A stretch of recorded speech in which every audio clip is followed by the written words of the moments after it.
Vamos ver juntos, Filipenses 3,14. Vamos lá. Prossigo para o alvo, pelo prêmio da soberana vocação de Deus em Cristo Jesus. Oremos.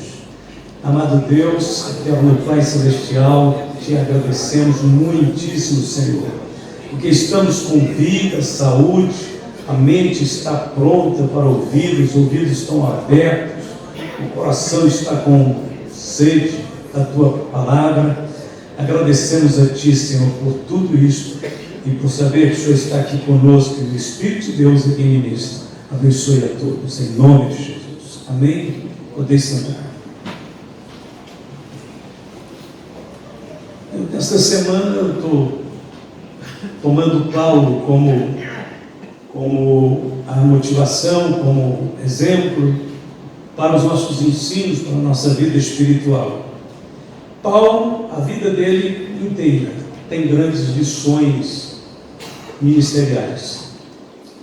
Nesse estudo que eu quero trazer agora, uma prévia, quero dar um título para ele: As 3 etapas da vida de Paulo, representada essas 3 etapas nas seguintes palavras. A primeira palavra, perseguindo. A segunda palavra, seguindo. E a terceira palavra, prosseguindo. Não faz muito tempo que falei deste assunto, mas ao que voltei a pensar sobre ele, novos pensamentos e conteúdos surgiram. Então eu nunca tinha trazido ele para uma reunião de obreiros. Eu trago ele para os obreiros e acrescento ele para aqueles que porventura ainda se lembram que eu falei sobre isso há algum tempo atrás.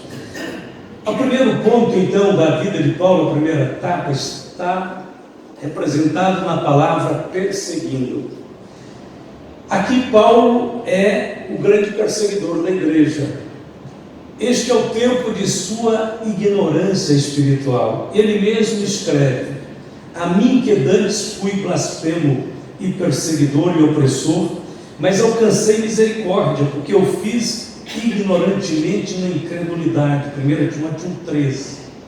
Em Atos 22, verso 4, ele vai mais adiante e detalha mais. Ele diz assim: persegui este caminho até a morte, prendendo e metendo em prisões, tanto homens como mulheres. No capítulo 26 de Atos, verso 11, ele acrescenta: e castigando-os muitas vezes por todas as sinagogas, os obriguei a blasfemar, e enfurecido demasiadamente contra eles, até nas cidades estranhas os persegui. Então aqui são relatos da própria boca de Paulo, o quanto ele foi perverso. A palavra perseguidor cabe muito bem para Paulo nesse período da vida dele. Nesse período, nós podemos dizer que Paulo não teve nenhum proveito, só prejuízos. Mas a igreja tirou proveito desse período. Um exemplo: devido às suas perseguições, nós ficamos sabendo que quem persegue a igreja está perseguindo a Cristo. Foi exatamente para Paulo que Jesus disse: Saulo, Saulo, por que me persegues? E nós sabemos que a perseguição de Paulo era contra os cristãos, mas Jesus toma a dor dos cristãos e diz: esta dor é minha, você está perseguindo a mim, você está me expondo a mim, a esta tortura, essa maldade, arrastando pela rua, pondo em prisões. Você está fazendo isso comigo, viu, Saulo? Duro é para ti recalcitrar contra os inimigos. Irmãos, imagine quantos perseguidores de Cristo já existiram ao longo da história. Vamos pensar lá dos encaradores romanos, os primeiros grandes perseguidores da igreja, que arrastaram os crentes, prenderam, mataram. Mas aí vieram outros reis maus, perversos, governadores ímpios. Depois nós temos bem contemporâneo nosso, o mundo islâmico, representado através dos grupos radicais como o Estado Islâmico. Só numa vala eles acharam os corpos de 400 cristãos, me parece que no Afeganistão, com seus pescoços decapitados, suas cabeças decapitadas. 400. O Estado Islâmico, ou o movimento radical islâmico, lá da Nigéria, Boko Haram, é responsável pela morte de centenas e milhares de cristãos ali na África. Mas vamos mais, quem mais se tornou perseguidor da igreja? A Igreja Católica Romana foi uma das mais ferrenhas perseguidoras dos cristãos. Os crentes, principalmente aqui no Brasil, os crentes da Assembleia de Deus foram duramente perseguidos pela Igreja Católica, concomunada com os delegados, com os policiais das cidadezinhas do interior, das cidades distantes, da onde realmente poderia haver a aplicação de uma justiça correta. Nesses lugares onde a igreja já chegava, a Igreja Católica acampava a praça central da cidade e não permitia que se criasse novas casas de oração, e as Assembleias de Deus foi uma explosão de criação de pontos de pregação de casas. Então eram perseguidos, apedrejados, os crentes eram presos injustamente, eram caluniados, eles tentavam impedir o batismo, tentavam impedir culto. Perseguição tremenda. A Igreja Católica Romana tem um débito na eternidade de tanta perseguição que ela motivou no decorrer da história do Brasil, aqui da história das Assembleias de Deus do Brasil. Mas vamos mais, o mundo comunista ateu matou, prendeu, torturou milhares de cristãos. Na época do comunismo, da União Soviética, a União Soviética tinha uma rede que estava se estendendo pelo mundo inteiro, atingindo Cuba, atingindo os países da África, atingindo uma porção, uma parte imensa do mundo naquela época, inclusive atingiu o Brasil. Então esse mundo chamado ateu comunista, irmão, matou gente demais. Não é orações da igreja no mundo inteiro por muitos anos. O comunismo tinha assumido um controle muito absoluto no mundo, graças a Deus que ele caiu, fracassou.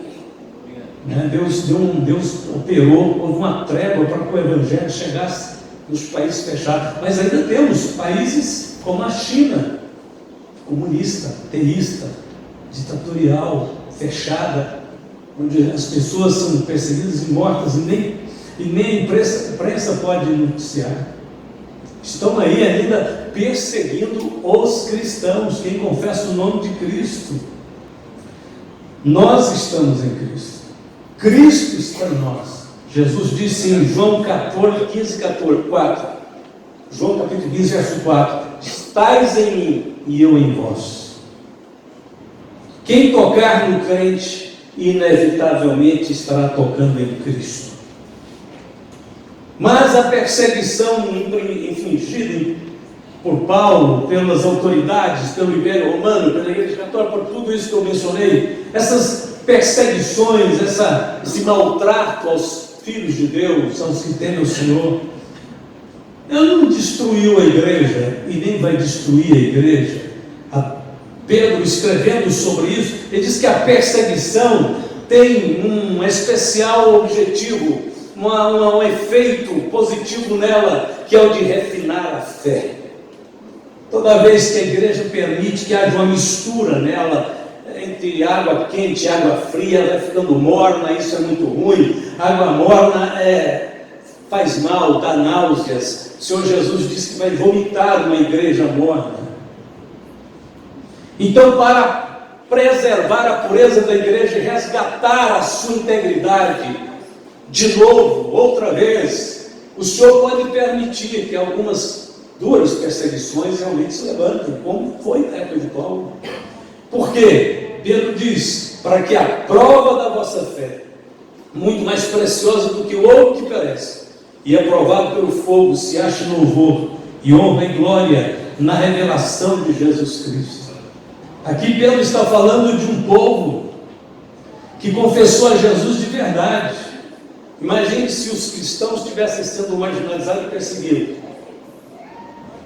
Uma grande parte de pessoas que estão se declarando, se manifestando, dizendo que são crentes evangélicos aí pelo mundo afora, mundo artístico, mundo natural aí, pessoas que nunca converteram, que nunca estão explorando, às vezes alguns até gravando músicas de teor religioso para captar o consumidor evangélico, para produzir vendas em cima de nós, das igrejas. Esse grupo de gente que diz ser e não é, na hora de uma perseguição eles desaparecem. É a única forma de resgatar a pureza da igreja para o arrebatamento vai ser muitas vezes isso, porque só ficam em nosso meio, porque por enquanto há ainda um relativo status em ser cristão, mas esse status já está em jogo há muito tempo. Então vamos preparar, porque muitos que dizem ser e não são vão ser expurgados, talvez por perseguições, porque eles são muito acomodados, eles conseguem infiltrar e ficar em nosso meio comodamente, sem mudar de vida, sem converter, sem ter uma vida certa com Deus, e eles continuam tendo espaço porque nós somos bonzinhos. Que a gente deixa, porque a gente diz, não, Deus pode salvar uma hora, Deus vai transformar uma hora. Mas o indivíduo acomodado, apostatado, não muda. Aí vem os Paulos dessa vida, respirando ameaças e ódio, e cai em cima daqueles que servem a Jesus. Ainda, a perseguição confere aos cristãos também uma bem-aventurança. Bem-aventurados sois vós quando vos injuriarem, perseguirem, mentindo, disserem todo mal contra vós, por minha causa. Exultai e alegrai-vos, porque é grande o vosso galardão nos céus, porque assim perseguiram os profetas que foram antes de vós. Então, se alguém tem sido perseguido pela sua fé, fica firme. A perseguição está dando ocasião a um peso eterno de glória. Por fim, a perseguição também nos abre um canal de identificação com Cristo. Paulo diz que queria ter comunhão com os sofrimentos de Cristo. Não foi isso que Paulo falou? E Paulo realmente teve comunhão com os sofrimentos de Cristo. Ele disse, eu trago no meu corpo as marcas de Cristo.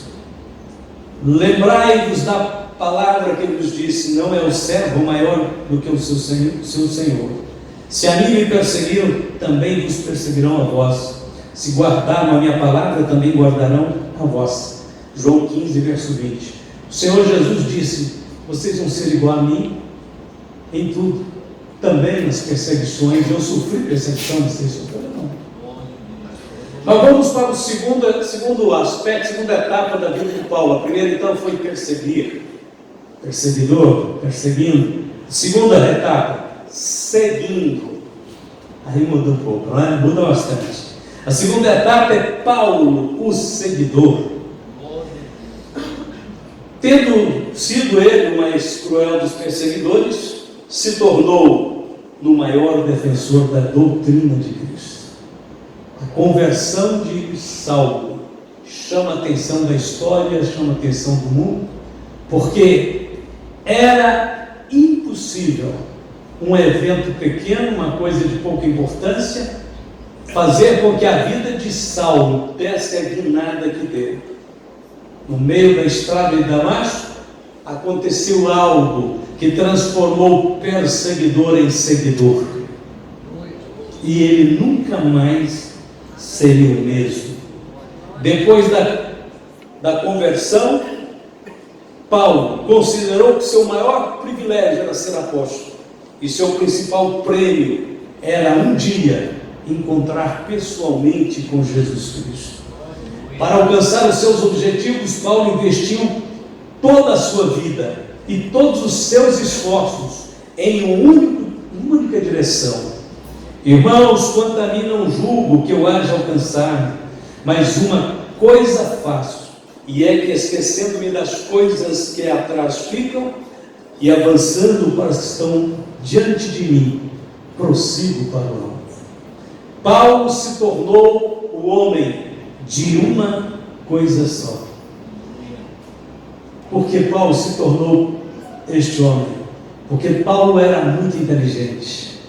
Paulo era um homem que a mente dele abriu depois da conversão, principalmente, de uma forma tão grande, tão ampla, que ele entendeu que se ele fosse um homem dividido nos seus objetivos, nos seus alvos de vida, ele nunca seria um apóstolo. Pessoas divididas não chegam a lugar algum. Paulo se tornou o homem de uma coisa só. Paulo era o homem de Cristo. Paulo era o homem do Evangelho. Paulo era o homem da cruz. Nada me propus saber entre vós, senão a Jesus Cristo este crucificado. Paulo rejeitou o privilégio de ser talvez o mais conceituado de todos os rabinos que já andou por Israel. Para que Paulo deixou esse privilégio de ser um dos homens mais bem quisto, mais bem representado em Israel? Para ser discípulo de Jesus. E naquele tempo, ser discípulo de Jesus era ser a escória da sociedade, era ser um polvinho. Paulo deixou-se, porque Paulo viu neste polvinho que o mundo via com essas lentes de diminuição. Paulo viu a grandeza do reino, a sabedoria de Deus. Então Paulo só tinha uma coisa na vida de Paulo que era importante. Só existia uma única riqueza que Paulo buscava, que para ele era a única legítima. Paulo buscava conhecer a Jesus. E este conhecimento não estava na universidade hebraica, nem nos livros acadêmicos, era fruto de uma comunhão estreita com o Salvador e Senhor Jesus. E Paulo investiu tudo então dentro desse projeto. Se nós queremos ser bem-sucedidos naquilo que entendemos ser a nossa vocação, então vamos investir tempo e dedicação ao que Deus nos entregou. Não despreze a sua vocação, ela é a coisa mais importante para a sua vida, para o desenrolar da sua existência neste mundo. Enquanto viver, seja o homem, a mulher da palavra, do Evangelho, da cruz. Glória a Deus. Paulo renunciou a sua própria vida para perseguir o alvo que ele tinha de um dia estar com Cristo. Mas em nada tenho a minha vida por preciosa, contanto que cumpra com alegria a minha carreira e o ministério que recebi do Senhor Jesus para dar testemunho do Evangelho, da graça de Deus. É isso que nós estamos fazendo, queridos irmãos. É isso que nós estamos procurando traçar como meta de nossa vida, desde a hora que nós acordamos até a hora que a gente volta a colocar a cabeça no travesseiro. Nós estamos construindo um ministério, uma chamada que Deus nos deu. Nós temos certeza dessa vocação, nós cultivamos essa vocação, nós investimos nela. Falei na terça-feira sobre quase isso aqui. Eu disse, eu não vou ser médico, Deus não me chamou para ser médico, nem para ser comerciante, nem para ser fazendeiro, nem para ser astronauta. Porventura tem alguém que tem chamada para ser astronauta? Tem alguém que tem chamada para ser piloto de Fórmula 1? Acho que ninguém tem essas vocações aqui, mas você tem a chamada de ser testemunha de Jesus. Você tem a chamada de ser um ministro do Evangelho. Então esmere-se, dedique, aperfeiçoe, invista, viva isso. A terceira etapa, prosseguindo. Prossigo para o alvo, pelo prêmio da soberana vocação de Deus em Cristo Jesus. A terceira etapa da vida de Paulo é aquele que não desiste de sua vocação, de seu alvo. Prossiga. Prosseguir é dar continuidade a uma ação que já foi iniciada. Você já iniciou uma ação, você decidiu por Cristo, você escolheu o caminho da cruz, você tomou a sua cruz para seguir a Cristo. Dê sequência, prossiga. Não pare. Não tem regressão, não pode regredir na vida cristã. Quem para, regride. Paulo tinha um alvo duplo, assim, se fizer um resumo do que ele fala aqui em Filipenses, ele tinha um alvo duplo, era conhecer a Cristo e ganhar a Cristo. Na verdade, tenho também por perda todas as coisas, pela excelência do conhecimento de Cristo Jesus, meu Senhor, pelo qual sofri a perda de todas estas coisas e as considero como esterco para que possa ganhar a Cristo. Enquanto os mais ilustres de Israel corriam em direção ao prestígio, ao status, à fama, Paulo corria em direção a Cristo. Para alcançar os seus objetivos, Paulo estabeleceu 5 grandes princípios espirituais para a sua vida. Eu vou só ler, não vou comentar. Primeiro, o esforço humano deve ceder lugar à fé em Cristo. Paulo entendeu que nada substitui essa entrega, essa fé, essa dependência de Deus. O esforço humano tem que dar lugar à fé. Segundo, o conhecimento de Cristo é o mais precioso bem da vida. Terceiro, o enchimento de Cristo é proporcional ao esvaziamento do ego. Quarto, o objetivo diário do cristão é ser achado em Cristo, não tendo justiça própria, mas tendo a justiça que vem de Deus pela fé.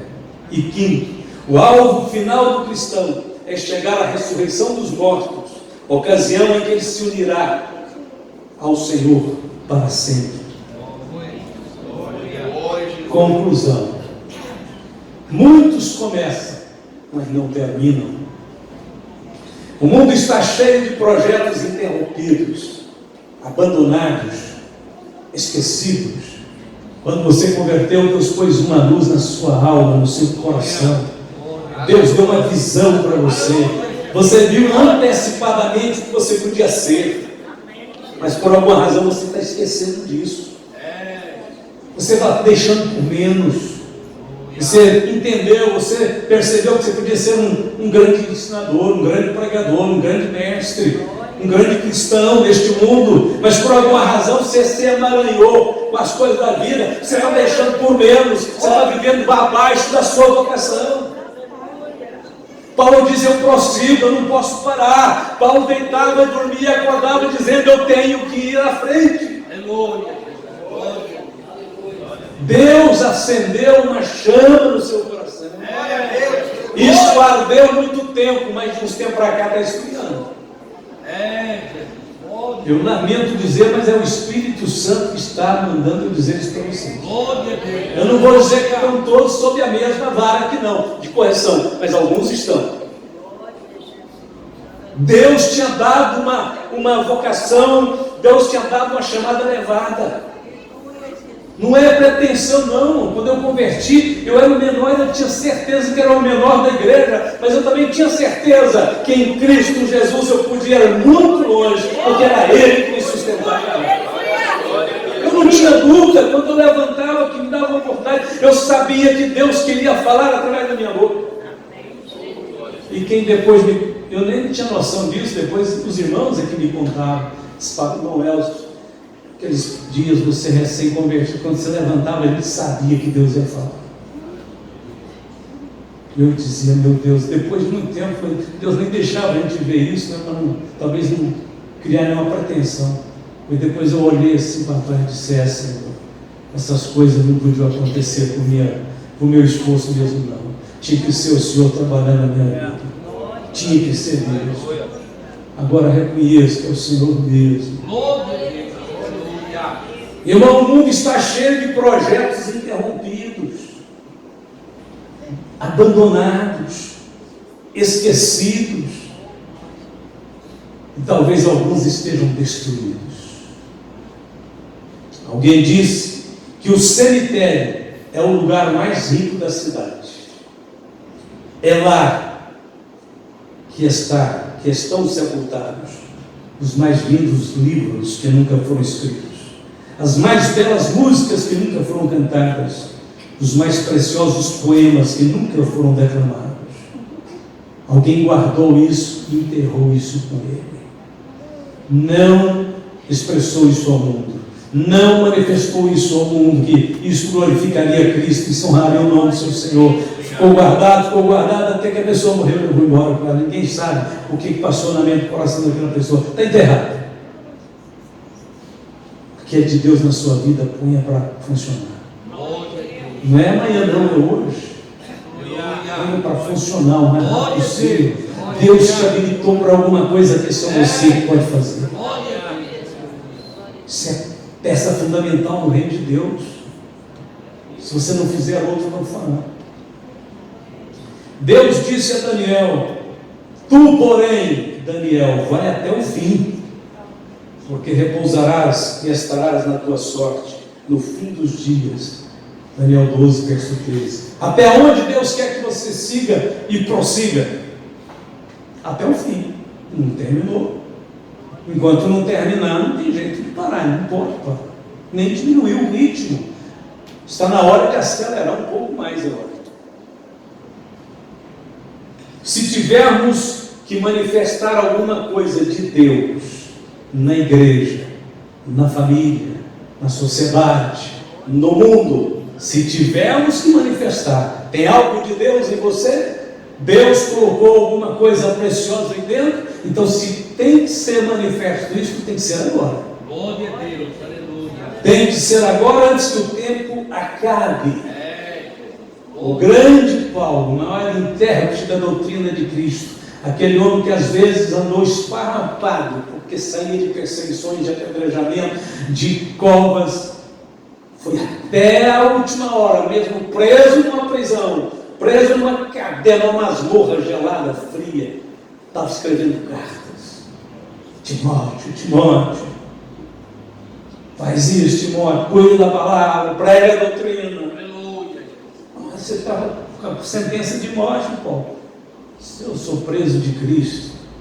Eu não sou preso de Nero, eu sou preso de Perro, eu sou preso de Cristo. Ele termina seus últimos momentos dizendo: combati o bom combate. Nós ainda estamos combatendo. Chegou o fim, não. Paulo tinha chegado, sua última hora. Combati o bom combate. Acabei a carreira, guardei a fé. Desde agora a coroa da justiça me está guardada, a qual o Senhor, justo juiz, me dará naquele dia, e não somente a mim, mas também a todos os que amarem a sua vinda. 2 Timóteo 4, 7 e 8. Só serão coroados aqueles que prosseguirem até o fim.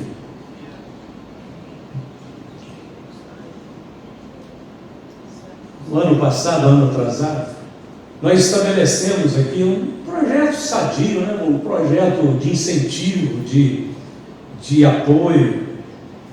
Nós estabelecemos um projeto que todos os obreiros, professores de escola dominical, pregadores, e mesmo os outros, cantores, músicos, precisavam ter o curso básico de teologia da igreja, era o mínimo, isso é o básico. Esse não é o curso mais avançado que tem, não, é o básico. Né? Mas interessante, como nós pusemos como condição, até fiquei com medo de prejudicar a igreja, porque alguns resolveram desistir do ministério e da vocação por causa do curso.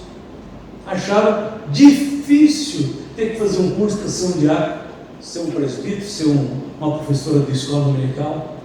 Eu fiquei com medo, falei, daqui a pouco acabam os obreiros, porque parece que eu pus uma condição muito difícil. Preferem desistir de uma vocação do que investir num projeto de estudar a palavra, de conhecer mais a Bíblia, de estar mais bem informado, de estar lidando com as coisas de Deus. Então muitos desistiram de ser protagonistas do reino para serem espectadores. Que coisa, que escolha mais ruim é esta? Deus te chamou para ser protagonista, não é apenas observador, não é apenas espectador, não. Tem que investir sim, tem preço a pagar, mas vale a pena, é gostoso. Em meio a essas coisas, né, que a gente fica até um pouco triste, em contrapartida, Recentemente eu tive uma aluna do curso que me encheu de orgulho no bom sentido, né? Que negócio assim, parabéns, coisa bonita. Mais do que orgulho, esperança. Esta aluna, uma irmã, uma senhora casada, foi uma coisa tremenda. Irmão, já tive vários alunos. Eu já tive alunos pastores, teve uns irmãos pastores de Minas, da Bahia, que precisavam fazer curso, porque eles já estavam com a consagração, acho que marcada, e precisavam de ter um curso, pelo menos básico. E eles descobriram meu curso, começaram a escrever para mim, matricularam, fizeram os cursos. Todos eles, vários deles fizeram o curso, terminaram, mandei o certificado bonito. Eu já tive vários tipos de alunos, inclusive então pastores, missionários e missionárias. Mas, irmão, ninguém se comparou a esta aluna que eu tive recentemente. No meio de tanta gente desistindo até de ser obreiro, até de ser ministro da palavra de Deus na igreja, porque não quer fazer o curso, não acha tempo, enfim, não quer. Essa irmã que eu estou me referindo é do interior. E eu pensei, quando ela entrou em contato comigo, é de família conhecida, vou falar o nome dela. Mas quando ela entrou em contato comigo, eu falei, tá bem, irmão, vamos fazer sim, está ótimo. Eu falei, meu Deus, vai problema de conexão no interior, internet ruins, celular às vezes que não tem recurso, aquele problema todo, né? Acho que ela ia fazer só no celularzinho mesmo, até ler ia ser no celular, que é difícil. Porque quem começa a fazer o curso pode pensar em investir num notebook, né, ter uma tela maior, sentar na mesinha, ligar, começar a ver ali o irmão Elcio falando algumas coisas lá interessantes, ler apostilo, livro. Não, eu pensei, essa eu não vou dar nem sugestão, tadinha. Não sei nem se ela vai dar conta de pagar esse curso. E ela matriculou. Pode mandar a primeira matéria, pagou, fez o Pix, pagou, falei, está certinho, vou mandar a primeira matéria agora. Mandei a primeira matéria, e normalmente quando eu mando a primeira matéria, eu estipulo a data que pode pedir o teste. Eu dou a data, o limite mínimo que a pessoa tem que ficar com a matéria, certo? Então eu dou um limite mínimo de uma semana para cada matéria, mas o máximo fica por conta do aluno. Então o limite mínimo é uma semana, e eu dou a data, a partir do dia tal você pode pedir o teste. Eu falei, vamos esperar agora uns 3 meses para você mandar pedir a próxima matéria. Quando deu 7 dias certinho, ela disse, pastor, me manda o teste, eu estou pronto. Eu falei, o que está acontecendo essa semana? Mandei o teste, meia hora depois ela respondeu, o teste mandou para trás, corrigi, nota 10. Aí eu já mando dizendo, a próxima matéria é tal, pode efetuar o pagamento. A aluno está pagando R$20 por matéria. Na mesma hora que ela recebeu a nota, ela fez o Pix, mandou de novo, pagou a matéria. Eu mandei a matéria e estipulei novamente a data, 7 dias. E agora eu quero ver. Quando deu 7 dias, ela manda o teste agora, pastor. Mandei o teste, ela respondeu, fiz 10 de novo, fiz a correção 10 de novo. Mandei dizendo, a próxima matéria tá, eu falei, agora, pagou na hora.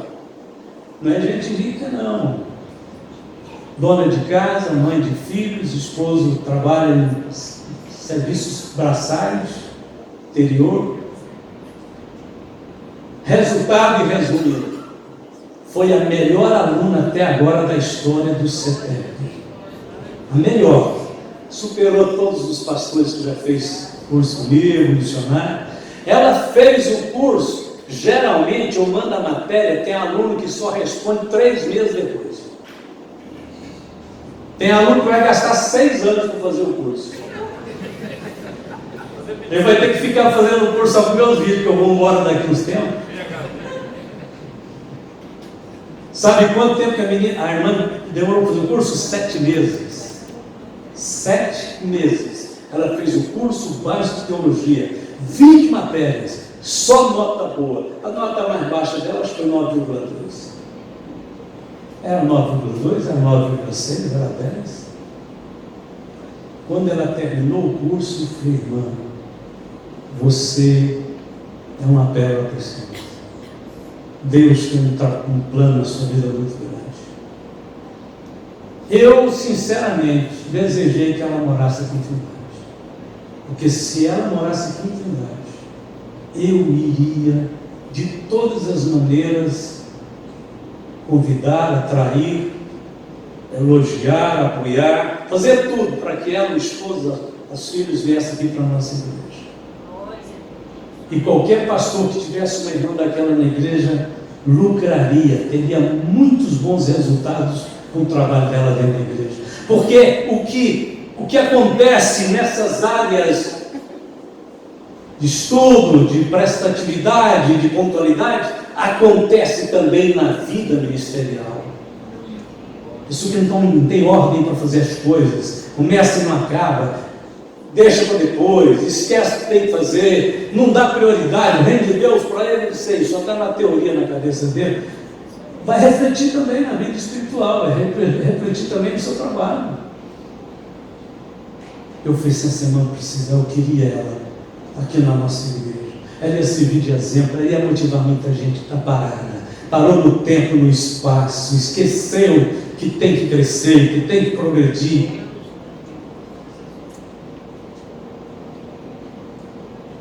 Se tem pastores aí, você descobriu uma irmã dessa, não perde não. Não perde não, que hoje é muito difícil encontrar. Foi há 30, 40, 50 anos atrás que acharam alguns irmãos que quando convertia, a vida deles era de Cristo. Não tinha esse negócio, vou ver se dá, se não dá não. É o Senhor que está me convocando, pastor? Sou, irmão. Você pode pregar tal dia, desmarque qualquer convite, desmarque qualquer compromisso e atenda a sua chamada. É aqui que eu estou, é aqui que Deus quer me usar. Mas é uma dificuldade. Você para conseguir a cooperação de uma pessoa, você tem que quase pagar para ele. Não é que eu te pago um dinheiro seu. Posso pagar. Misericórdia. Rapaz, quando eu converti, eu queria pagar qualquer preço para estar tendo a oportunidade de participar de uma oração, de uma reunião de oração no sábado de manhã na igreja com mais ninguém.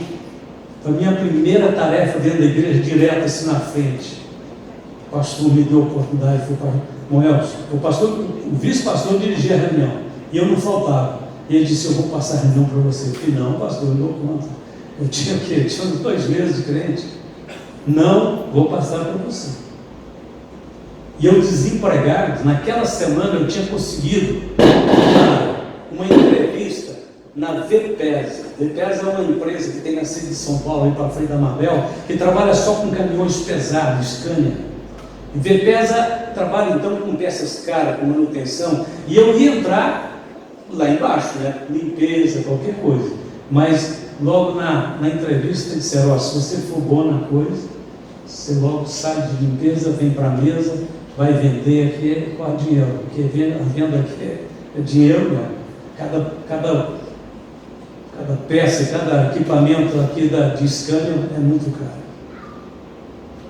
Isso foi numa quarta-feira, o meu amigo me levou na VPESA para ter essa entrevista, ficou tudo certo, ia começar na segunda-feira. Quando eu chego na igreja no sábado, pastor, eu vou passar para você. Ah, não, volta atrás. Eu tinha ido, o pastor tinha falado para mim que ia me dar trabalho na igreja. Na semana seguinte, eu fui conseguir a vaga na empresa. E quando eles disseram, você pode começar a trabalhar imediato. Semana agora, já ou na semana que vem que você quer começar? Eu falei, você que trabalha, quais são os dias? Eles disseram, de segunda a sábado. Eu falei, então não vai dar não. Desempregado, sem roupa, sem calçado, só eu crente em casa, todo mundo falando de mim que não tinha mais jeito, que disse que eu não estava trabalhando, não podia comer e tal. E Deus sabe que eu queria trabalhar. E aí eu disse, não, mas trabalhar no sábado. Ele disse, trabalha no sábado, até 2 horas da tarde. Eu falei, não, 8 horas da manhã tem que estar na igreja. O senhor vai querer um emprego ou não? Eu falei, não quero. Voltei para a igreja, pastor, estou pronto, pode passar para mim que eu vou dirigir. Perdi um emprego para esperar por 2 anos para arrumar outro. Foi 2 anos de prova. Mas paguei o preço, não sabia que ia dar naquilo que eu sei. Eu abri uma outra porta. Abriu, demorou um pouco. Só que eu fiquei cuidando da oração da manhã do sábado. Era uma grande oração, né, irmão? Tinha umas 8 pessoas, 9, 10, tinha dia que vinha só 6, outro dia vinha 12. Fiquei lá uns 2 anos dirigindo essa manhã de oração na igreja e sem emprego. E Deus tendo misericórdia de mim, não deixando eu passar necessidade mais do que eu estava passando, só o suficiente. Mas só que antes de terminar esse período, Deus me chamou para o diaconato e depois me chamou para outras tarefas na igreja, porque Deus sabia que eu não ia trocar uma oportunidade de estar diante de uma obra, de um trabalho que para mim era muito importante na igreja, por conta de coisa alguma. Quando Deus me deu um emprego que veio da mão do Senhor, não precisava trabalhar no sábado. Eu fui trabalhar no banco, trabalhar de segunda a sexta. Agora, com toda sinceridade, está fácil conseguir pessoas que estão dispostas a trocar alguns privilégios poucos e vazios deste mundo para ocupar uma atividade na igreja, para dirigir uma reunião que vai 6 pessoas, para orar com um grupo de irmãos que parece de vez em quando. A pessoa fala assim: isso é muito pouco, eu não quero isso não. Se ser eu não, pode ser outro, põe qualquer irmão que não tem nada para fazer. Não, Deus está procurando é quem tem algo para fazer. Deus está procurando é pessoas que têm conteúdo, que sabem que precisa dar prioridade ao reino de Deus. Nós temos essa mania, não, é só para cuidar das crianças, põe qualquer irmão lá. Para cuidar das crianças tem que ser a melhor obreira da igreja. Os nossos filhos é a base espiritual, é os primeiros passos na fé cristã. Não, é só um cultinho lá, manda o irmão para dar uma palavra lá. É um cultinho não, é culto ao Senhor. Precisa de um homem de Deus, alguém cheio do Espírito Santo. Não é qualquer um não. É gente que já foi provado, que já demonstrou que tem realmente compromisso, que ama a obra de Deus, o reino de Deus. É isso que norteia a nossa vida. É isso que tem dominado a nossa chamada. Faça uma revisão de sua vida e veja se você está crescendo espiritualmente. Veja se você tem correspondido ao chamado de Deus. Veja se você tem feito tudo para engrandecer a vocação de Deus em sua vida. Quais são os frutos do seu chamado? Não importa qual seja a sua resposta, ainda há tempo para reconsiderar o elevado propósito de Deus para a sua vida. Conforme disse Paulo, uma coisa faço: você pode voltar a ser o homem e a mulher de uma única coisa. Como eu disse aqui agora recente, Paulo não era um desocupado. Quando ele dizia que uma coisa só ocupava o coração e a mente dele, não significava que ele não era ocupado. Paulo foi um dos pastores e pregadores, um dos missionários que mais fez pelo reino de Deus, e foi um dos que menos quis oferta, porque ele disse: essas mãos me serviram, eu trabalho, eu não preciso, eu me esforço por minha conta para comer, para vestir. Paulo aceitou raras ofertas. Ele era desocupado? Não era desocupado. Ele era muito ocupado, ele fazia tendas, vendia. Ele era um dedicado homem de trabalhos manuais e um grande pregador. Mesmo assim, o que ocupava a mente de Paulo e o coração de Paulo era o reino de Deus. Enquanto ele estava fazendo tendas, ele estava memorizando a palavra de Deus, ele estava revendo suas interpretações da Bíblia, ele estava comparando versículos, ele estava pensando no culto da noite, ele estava se enchendo do Espírito Santo. Ele estava ali, mas não estava, o coração dele estava no reino de Deus sempre. Que Deus nos abençoe e nos ajude. Curva a cabeça. Querido Pai Celestial, nosso Deus, oramos pela vida de todos os irmãos que o Senhor reuniu neste lugar. Irmãos e irmãs, obreiros e obreiras, Pai Celestial, Dá-nos a graça, Pai, para representar bem este nome de obreiro, para sermos, Senhor, aqueles a quem o Senhor escolheu segundo o seu coração. Nós possamos amar a Tua obra, a Sua chamada, possa arder na nossa alma, Jesus, aquilo que o Senhor desenhou, que o Senhor plasmou em nosso ser interior, que molde a nossa vida, que nos sustém, que nos faz levantar a todos os dias com uma nova esperança, com uma nova visão. Pai, abençoe, dá força, dá entendimento. Senhor, ajuda a cada um dos Teus filhos a crer que o Senhor é o Deus que move as águas, que cria dentro de nós uma força renovadora para cada manhã, para cada dia, que no decorrer dos tempos, Senhor, nenhuma dessas motivações espirituais vão desaparecer, mas vão crescer dentro de nós, vão aumentar, vão mover a nossa vida. Obrigado, Senhor, nossa entrega, nossa dedicação ao Senhor está sendo renovada nesta noite. Nós continuamos dizendo que é melhor estar com o Senhor.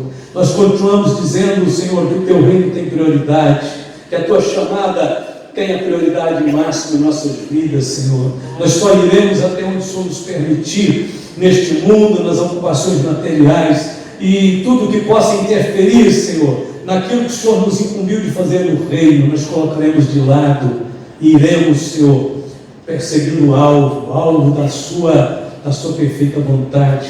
É isso que queremos, é isso que desejamos, é isso que faremos. Abençoe e guarde a todos, em nome de Jesus. Amém e amém.